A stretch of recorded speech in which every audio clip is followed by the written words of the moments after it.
నమస్తే, welcome to BCN news. నా పేరు మానస. ముందుగా ముఖ్యాంశాలు. సింహాచలం మృతులకు 25 లక్షలు పరిహారం ప్రకటించిన సీఎం చంద్రబాబు.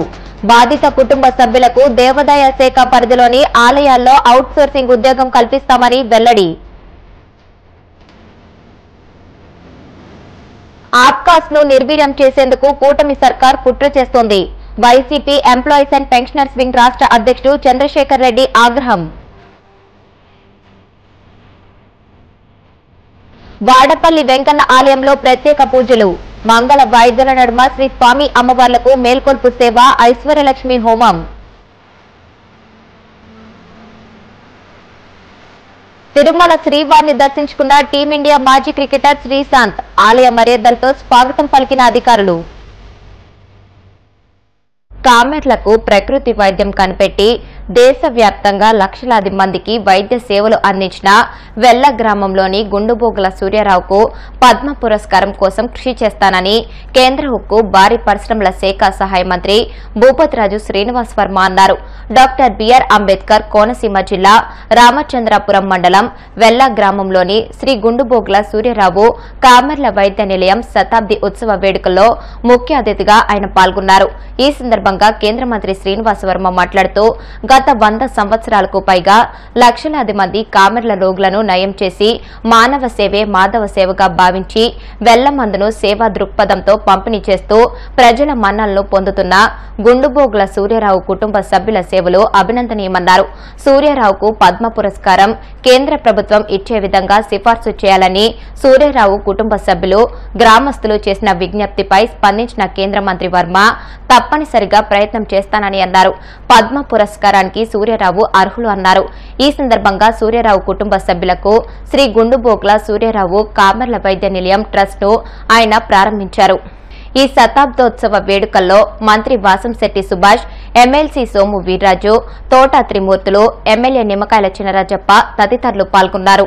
ఆయుర్వేద వైద్యం ఆధారంగా ప్రారంభమైనటువంటి ఈ వైద్యం ఎల్ల గ్రామానికి రాష్ట్ర స్థాయిలో, దేశ స్థాయిలో, జాతీయ స్థాయిలో గుర్తింపు వచ్చింది అంటే దానికి కారణం ఆర్యుడు పెద్దలు గుండుబోగుల సూర్యారావు గారి కుటుంబం అనేటువంటి విషయాన్ని మనంతా కూడా ఈ సందర్భంగా స్మరణకు తెచ్చుకోవాలి. ఇవాళ ఈ రాష్ట్రంలో, దేశంలో అనేక ప్రాంతాల్లో కూడా వెల్ల గ్రామం పరిచయం ఉన్నటువంటి గ్రామం. కామెర్లు అంటే తగ్గాలి అంటే వెల్ల గ్రామం మాత్రమే ఏకైక మార్గం అనేటువంటి విషయం మనందరికీ కూడా తెలుసు. మీ అందరూ కూడా అనేక సందర్భాల్లో మా కుటుంబాలకు చెందినటువంటి వ్యక్తులు ఈ గ్రామానికి వైద్యం నిమిత్తం వచ్చినటువంటి సందర్భాలు ప్రతి ఆదివారం మన రాష్ట్రంలో అనేక ప్రాంతాల నుండి వెల్ల గ్రామానికి ఆర్టీసీ ప్రత్యేక బస్సులు నడిపించేది అంటే ఈ గ్రామానికి ఉన్నటువంటి ప్రత్యేకతను మనంతా కూడా అర్థం చేసుకోవాల్సినటువంటి విషయం.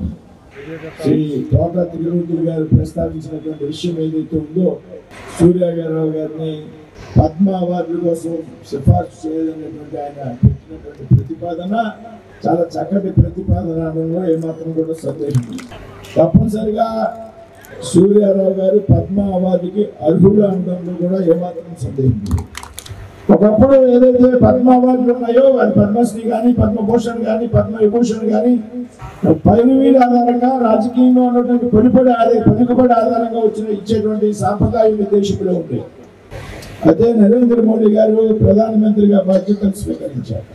గ్రామాల్లో, మారుమూల పల్లెల్లో, మారుమూల వాడల్లో ఉన్నటువంటి కళాకారులను గుర్తించి, ప్రకృతి వైద్యం చేసేటువంటి ప్రముఖులను గుర్తించి, ఆర్గానిక్ వ్యవసాయం చేసేటువంటి పెద్దలను గుర్తించి, ఇటు కొప్పాప గ్రామంలో ఉన్నటువంటి బొమ్మలు తయారు చేసేటువంటి వ్యక్తులను గుర్తించి, తోలు బొమ్మలు నడిచినటువంటి ఏదైతే ప్రాచీన సాంప్రదాయ కళ ఉన్నదో తోలు బొమ్మలాటకు సంబంధించి సృష్టికర్త అయినటువంటి వ్యక్తుల గురించి వారి కుటుంబాన్ని ఇచ్చి పద్మశ్రీ అవార్డులు ప్రకటించినటువంటి ఏకైక వ్యక్తి నరేంద్ర మోదీ గారు అనడంలో ఏమాత్రం సందేహం. రాజకీయాలు చూడలేదు, ఈ దేశ యొక్క సాంప్రదాయం సంస్కృతి కాపాడేటువంటి వ్యక్తులు కూడా గుర్తించి ఆయన పద్మ అవార్డులు ఇవ్వడం జరిగింది. 100 సంవత్సరాల నుంచి వేల మంది పంపిణీ చేస్తున్నటువంటి కుటుంబం ఏదైతుందో వారికి మూల పురుషుడైనటువంటి ఏదైతే గుండుబోగుల సూర్యారావు గారు ఉన్నారో వారికి ఖచ్చితంగా అర్హత ఉంది అనడంలో ఏమాత్రం కూడా అనుమానం లేదనేటువంటి విషయాన్ని వేదిక మీద చెప్తాం. తప్పనిసరిగా వారి కుటుంబ సభ్యులు నన్ను కలవండి, వీర్రాజు గారు అందుబాటులో ఉంటారు, కలవండి. తప్పనిసరిగా వారికి సంబంధించినటువంటి డేటా ఏదైతే ఉందో ఆనాటి నుంచి మీరు అందించినటువంటి సేవలు ఏదైతే ఉన్నాయో నాకు ఒక బుక్లెట్ రూపంలో నాకు తయారు చేసి ఇవ్వండి. తప్పనిసరిగా నేను ప్రధానమంత్రి గారు నరేంద్ర మోడీ గారిని నేరుగా కలిసేటువంటి సాన్నిధ్యం నాకు ఉన్నది కాబట్టి ఆయనతో ఆ ఫైల్ ఆయనకి ఇచ్చి, ఇవాళ నరేంద్ర మోడీ గారు పెద్ద ఎత్తున వైద్యానికి ప్రాధాన్యత ఇస్తున్న వ్యక్తి. ఆర్గానిక్ మందుల షాపులు ప్రారంభించారు. ఇవాళ ప్రకృతి వైద్య చికిత్సకి పెద్ద ఎత్తున ప్రోత్సాహం ఇస్తున్నారు ఇవాళ నరేంద్ర మోడీ గారు. ప్రాచీన కాలంలో జరిగినటువంటి ఏదైతే గురుకులాల్లో జరిగినటువంటి వైద్యం ఏదైతే ఉందో ఆ వైద్యానికి జీవం పోస్తున్నారు నరేంద్ర మోడీ గారు. కాబట్టి ఖచ్చితంగా వెళ్ళ గ్రామం యొక్క కామన్ల మందికి గుర్తింపునివ్వాల్సినటువంటి అవసరం ఉంది. నేను ఎట్టి పరిస్థితుల్లో కూడా వారికి అన్ని వివరించి చెప్పి అవార్డు వచ్చేటువంటి ప్రయత్నం సాయశక్తిలా కృషి చేస్తున్నటువంటి విషయాన్ని వేదిక నుంచి ఇవాళ వెళ్ళ గ్రామంలో చెప్తూ ఉన్నాను. సింహాద్రి అప్పన్న స్వామి చందనోత్సవంలో అపశృతి చోటు చేసుకుంది.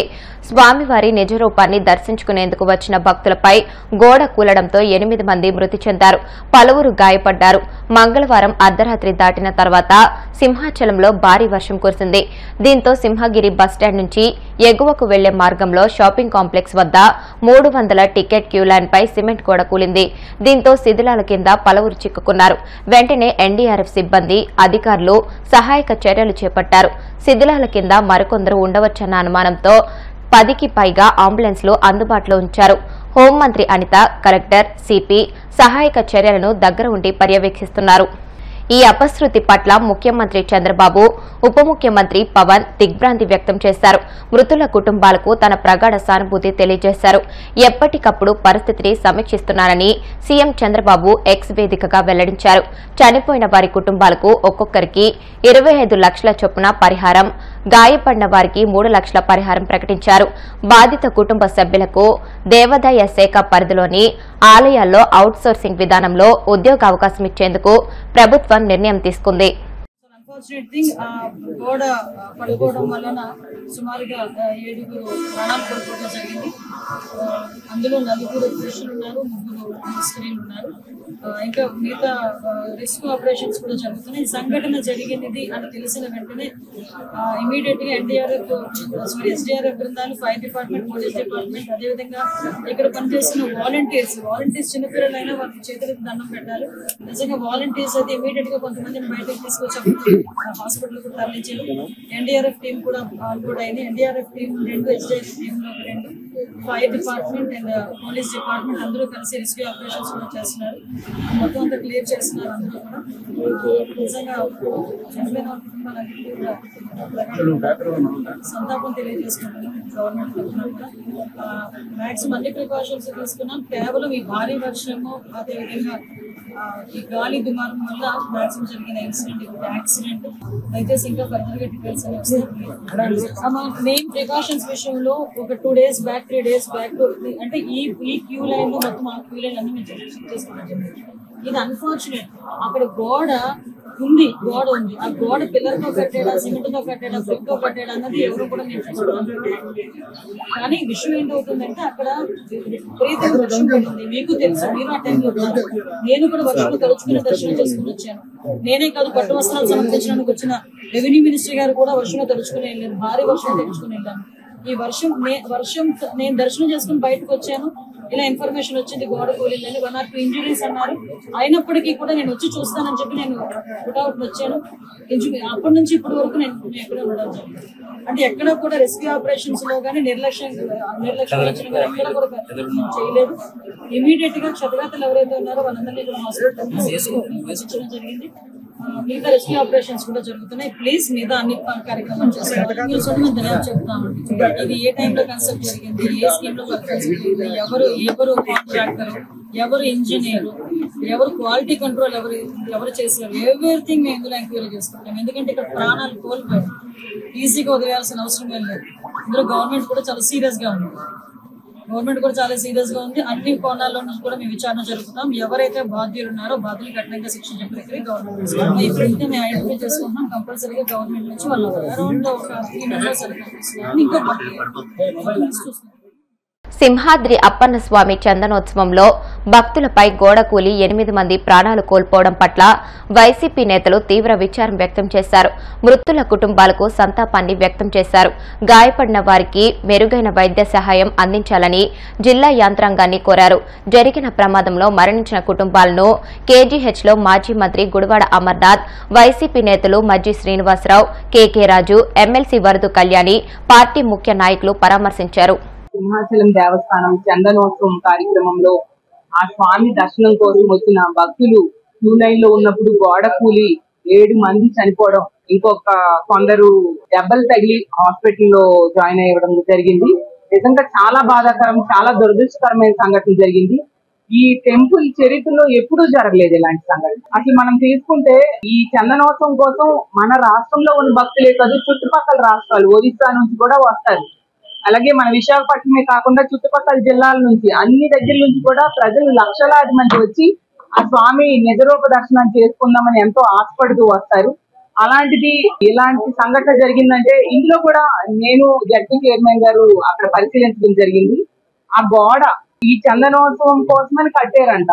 కట్టింది ఒక వర్షంకే కూలిపోయిందంటే ఎంత నాణ్యత లోపం ఉంది అనేది క్లియర్ గా అర్థమవుతుంది. ఆ గోడని ఇప్పుడు కూడా ముట్టుకుంటే ఆ సిమెంట్ అంతా ఊడొచ్చేస్తుంది. అందులో ఐరన్ లాంటివి ఏవి కనిపించలేదు. స్ట్రాంగ్ గా ఉండడానికి ఉన్న పదార్థాలు అవి కనిపించలేదు మాకు. అంటే ఇంత నాణ్యత తక్కువతో ఎందుకు కట్టారు, ఎవరు కట్టారు, భక్తుల ప్రాణాలతో ఎందుకు చెలగాటం ఆడుతున్నారు అర్థం కాని పరిస్థితి. నిజంగా ఇలాంటి సంఘటన ఎప్పుడు జరగకూడదు, ఇంతవరకు జరగలేదు. నిజంగా చాలా బాధగా అనిపిస్తుంది. తక్షణమే ఆ చనిపోయిన కుటుంబాలకి ఆదుకోవాల్సిన అవసరం ఉంది. ఇది 4 మగవాళ్ళు 3 మహిళలు చనిపోయారు. వాళ్ళ మీద ఆధారపడిన కుటుంబాలు ఉంటాయి. తక్షణమే ఎక్స్ప్రెస్ ప్రభుత్వం ప్రకటించాల్సిన అవసరం ఉంది. అలాగే గాయపడిన వాళ్ళకు కూడా మెరుగైన వైద్యం అందేట్టుగా చేయాల్సిన బాధ్యత ప్రభుత్వం మీద ఉంది. ఇలాంటి సంఘటనలు రిపీట్ కాకుండా కూడా చూడాల్సిన అవసరం మాత్రం ప్రభుత్వం మీద ఎంతైనా ఉంది. ఎందుకంటే సామాన్యులకే పెద్దపీట వేస్తామనేసి తెగ ఓదరగొట్టారు గత వారం 10 రోజులుగా చూస్తూ ఉంటే. సామాన్య భక్తులే ఆ క్యూ లైన్ లో ఇలా చనిపోవడం అంటే చాలా బాధాకరం. ఇది ఎవరు హర్షించరు. దీన్ని మేము తీవ్రంగా ఖండిస్తున్నాం, బాధపడుతున్నాం. ఇందులో క్లియర్ గా ప్రభుత్వ నిర్లక్ష్యం ఉందండి. 1 కోటి రూపాయలైనా ఖచ్చితంగా ఒక్కొక్క పర్సన్ కి ప్రకటించాలని నేను కోరుకుంటున్నాను. బయటకు తీయాల్సిన అవసరం ఉంది కదా, ఎందుకంటే ఆ గోడలో క్వాలిటీ లేకుండా ఉన్న పరిస్థితి కనిపిస్తుంది, నిర్లక్ష్యం కనిపిస్తుంది కదా. అన్యాయంగా పేద ప్రజలు చనిపోయారు, క్యూ లైన్ లో ఉండేవాళ్ళు. ఒక్కొక్క కుటుంబానికి ఖచ్చితంగా 1 కోటి రూపాయలు ప్రకటించాలని నేను కోరుకుంటున్నాను. సింహాచలం చందనోత్సవం ప్రమాదంలో చనిపోయిన కుటుంబాలకు 1 కోటి రూపాయల చొప్పున నష్టపరిహారం చెల్లించాలని, బాధిత కుటుంబంలో ఒకరికి శాశ్వత ఉపాధి కల్పించాలని సిపిఎం పార్టీ విశాఖ జిల్లా కార్యవర్గ సభ్యులు GVMC floor leader doctor B Gangarao ప్రభుత్వాన్ని డిమాండ్ చేశారు. ఈ ఘటనలో ఒకే కుటుంబంలో 4 మరణించడం అత్యంత బాధాకరమన్నారు. చిన్నపాటి వర్షానికే గోడ కూలిపోయిందంటే ఇందులో ఎంత అవినీతి జరిగిందో, అధికారులు ప్రభుత్వం పాత్ర ఎంత ఉందో అర్థమవుతుందన్నారు. తక్షణమే సంబంధిత అధికారులపై చర్యలు తీసుకోవాలని ఆయన డిమాండ్ చేశారు. మంది క్షతగాత్రులై ఆసుపత్రుల్లో కొట్టుమిట్టాడుతూ ఉన్నారు. ఇది తీవ్రమైనటువంటి ఆందోళన కలిగిస్తున్నటువంటి ఘటన.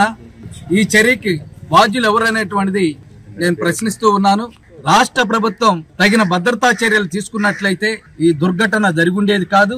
ఈ 7 ప్రాణాలు కోల్పోయే వాళ్ళం కాదు. రాష్ట్ర ప్రభుత్వానికి తెలుసు చందనోత్సవానికి కొన్ని లక్షల మంది భక్తులు రాష్ట్ర వ్యాప్తంగా వస్తారనేటువంటిది. కానీ దానికి అనుగుణంగా ఎందుకు భద్రతా చర్యలు చేపట్టలేదు? భక్తులు ప్రాణాలు కాపాడటానికి, వాళ్ళకి సౌకర్యాలు కల్పించడానికి అన్ని రకాలైనటువంటి చర్యలు ఎందుకు తీసుకోలేదనేటువంటిది రాష్ట్ర ముఖ్యమంత్రి చంద్రబాబు నాయుడు గారిని నేను అడుగుతూ ఉన్నాను. రాష్ట్ర ప్రభుత్వం యొక్క వైఫల్యం తీవ్రంగా కనిపిస్తూ ఉన్నది. ఇప్పుడు గోడ కూలిపోయింది, అదేమన్నా కొండ కాదే, క్యూ లైన్. భక్తులు దర్శనానికి వెళ్ళేటటువంటి క్యూ లైన్ ఎలా కూలిందని నేను అడుగుతూ ఉన్నాను. ఈ ప్రభుత్వం వచ్చిన తర్వాత కట్టినటువంటి క్యూ లైన్ ఆ గోడ వర్షం వచ్చింది అంటున్నారు. వర్షం వచ్చింది ఇది ఒక సాకు. విశాఖపట్నంలో ఎక్కడైనా ఒక చిన్న గోడ కూలిందా ఈ వర్షానికి నేను అడుగుతూ ఉన్నాను. సింహాచలంలోనే ఆ దేవస్థానం క్యూ లైన్ ఎందుకు కూలింది? విచారణ జరపండి.